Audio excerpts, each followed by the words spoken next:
sa pag-imbita ninyo sa akin. Of course, to celebrate, para ipagdiwang ang husay at talento ng mga kababaihan sa industriya ng musikang Pilipino.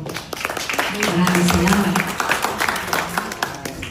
Sa isang taon na puno ng progreso, Tagalog na Tagalog tayo, parang tatakbo eh.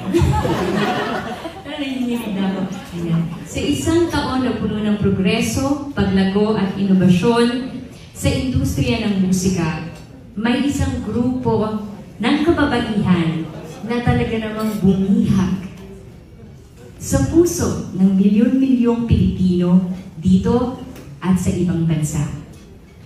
Hindi lamang sila namayagpag sa music charts, gumawa rin sila ng marka sa global music scene.